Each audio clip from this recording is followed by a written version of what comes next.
Hey guys, it's PoxiiPro and welcome to another Fallout 76 video. Today I'm going to be talking about the top 5 two-handed melee weapons in Fallout 76. So to get started, I'm going to go ahead and talk about the first one to make the top 5 list. Unfortunately, this one is really hard to obtain and it's going to be the Sheepsquatch Staff. This item can only be obtained by doing free range, and then you have a certain chance of getting the plan based on whether you have the Shepherd's plan unlocked already and based on whether you have the Sheepsquatch Club plan already unlocked, and then it'll be like different drop rates depending on those factors. I'll go ahead and have all that pop up on screen along with what the weapon actually looks like. And this one makes my top list because it does have a unique little fashion aspect to it, and along with that it also has the highest two-handed damage scaling overall with like the base damage, and when you're at max strength and like perked out and everything, it's going to be doing the most damage per hit. I'll have those stats show up on the screen as well so that we can go ahead and compare this with all of the weapons in the top 5 list. This top 5 list is pretty much separated by the best damaging two-handed melee weapons in the game. So yeah, that one is going to be the very first one on the top 5 list. It is the most damage. I wish I could show some gameplay of it, but unfortunately it's so rare that even I don't have it. I have both of the other counterparts, so I have the Sheepsquatch or the Shepherd's crook.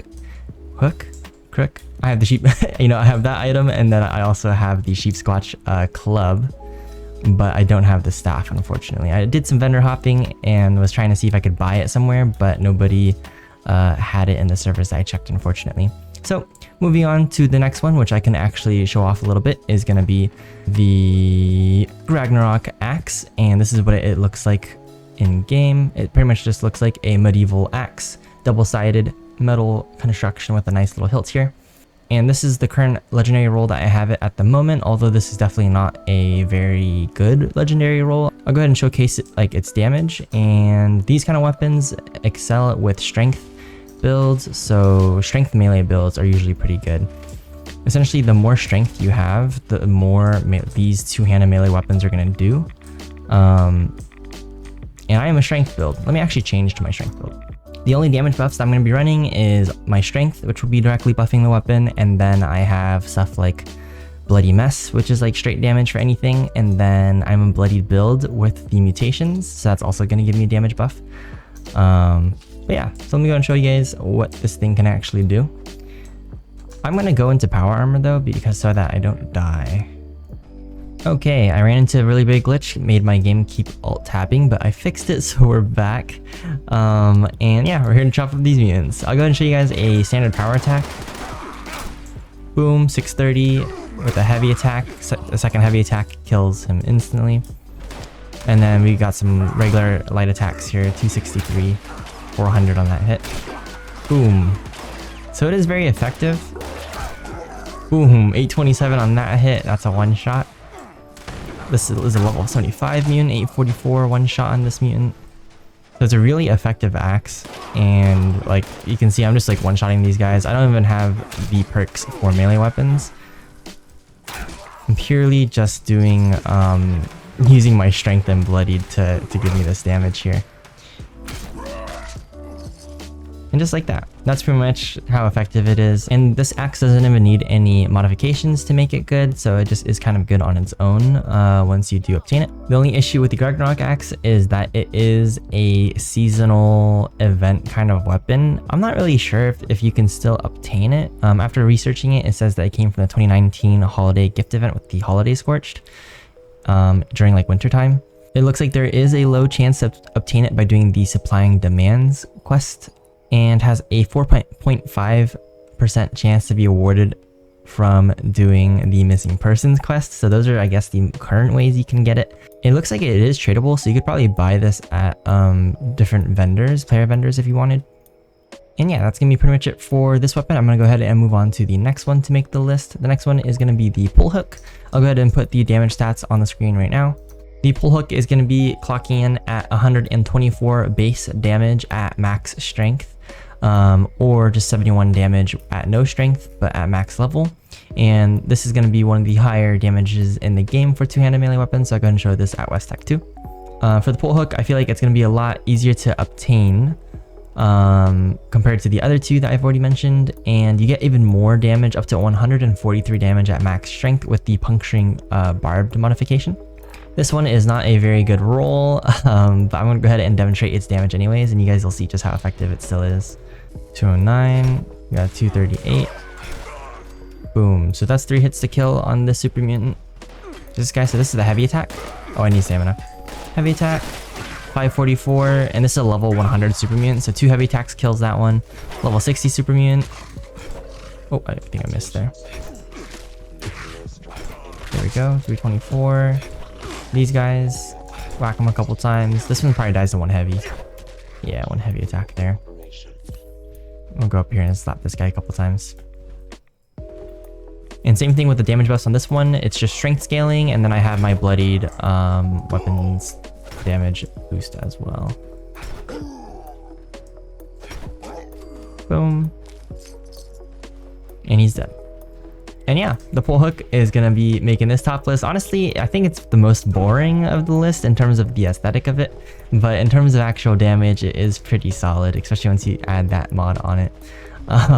So that's why it makes the list. But moving on to the next one, this one's kind of a personal favorite from my Fallout 4 days. I use this one quite a bit, and that is going to be the Super Sledge. I have a non-legendary version right here, but I'll go ahead and show you guys that even unmodded, it has really good damage stats, which I'll go ahead and put on screen right now. The Super Sledge is going to get the most damage if you put the heating coil attachment onto it. There's also a variant called the All Rise, which is a unique Super Sledge that has a unique default mode called Heavy Rocket, which you can't really get anywhere else in the game, and it just gives it extra chance to cripple, do extra lamb damage, superior damage, but inferior durability. So it makes that like a superior Super Sledge. And you can get it from the quest Mayor of the Day in the Watoga area. So if you want a super strong Super Sledge, that's going to be the one that you're going to want to farm for, which actually manages to beat the Sheepsquatch Staff because of that unique mod. But if you use just a regular sledgehammer, you could go for the heating coil, and it'll still do really good damage. It doesn't beat the staff in terms of damage, but it is still really solid at about 159 damage. I'll go ahead and showcase the base sledgehammer right here, and even though it's not modded or anything, you're still going to see just how strong this thing is. And this is not the boosted variant either that you get from the quest line. I'm going to go inside West Tech. So here we are. Let's go ahead and I'll do some light attacks first. So we got a level 100 champion. I didn't even see the damage number. 273, 311, 311. So that was like 3 hits to kill that guy. 1 heavy attack on this level 100. Boom, 227. I'll do a heavy attack on the head here. 926 one-shots the super mutant with a heavy attack. Boom, 854. Very nice. This damage is actually really high. Like, I would say, like, without legendary effects and it's already doing so much damage, it's super effective. Imagine if this was like a bloodied variant with my bloodied build, it'd be doing even more damage. Or if it was the other Super Sledge variant, it'd be popping off.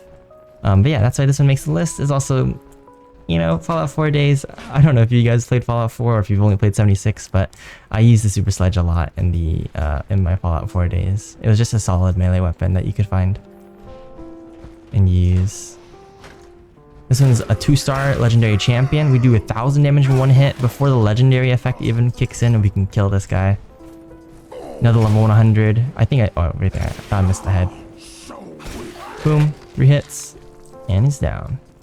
And that's gonna be pretty much it for the showcase on this weapon. So I'm gonna go ahead and talk about my last top 5 weapon. I feel like the Super Sledge is gonna be a lot more accessible compared to some of the other ones. So far the pole hook and the Super Sledge are probably the most accessible. Next is gonna be the Tenderizer. This one is gonna be pretty hard to obtain, but you get some really good damage out of it. I'll go ahead and put the damage numbers on screen. The Tenderizer is gonna be the best damage when accompanied with the Tenderizer plus the spicy modification. So spicy Tenderizer. And you'll get about 141 damage at max strength. But if you want, you can also use the salty one as well, and that'll give you 138 damage, which is still pretty good. Oh, sorry, the best damage mod with this one is going to be the peppered, which is going to be 152. which is pretty cracked. But this one is gonna be a seasonal sort of weapon as well. You can only obtain it by doing Meat Week, which appears every once in a while. I kind of don't know how consistent it is, but it does happen at least once a year. They usually kind of just bring it back as like a filler event whenever. And it's a lot of fun. I have a guide on it if you need. But yeah, usually that's just how you obtain the Tenderizer by partaking in that event. And you can see it's pretty effective. This is unlegendary and is unmodded, but you can already see the damage that it's doing. But in order to get, you know, the mods that give it even more damage, you just kind of have to grind that event. So that's why that one might be a little, this one might be a little hard to get up and running, but once you do, it'll definitely give you some good damage. And I think aesthetically, this one is probably one of the more interesting ones, because you're really just using a meat tenderizer to beat things to death. And it has a nice satisfying whack sound. But just look at this thing, like you're smacking people with this barbed barrel. Or it kind of looks like a propane tank. That's gonna be pretty much it for this video, guys. I hope you enjoyed. If you have any questions, comments, or concerns about any of the weapons I talked about in the video, or any of the two-handed weapons I didn't talk about, please let me know in the comment section and I'll go ahead and read it. You know, if you have any weapons that you think are good that didn't make the list, feel free to let me know. And yeah, I'll read it. But until next time, guys. Until next time. Bonk. Bonk.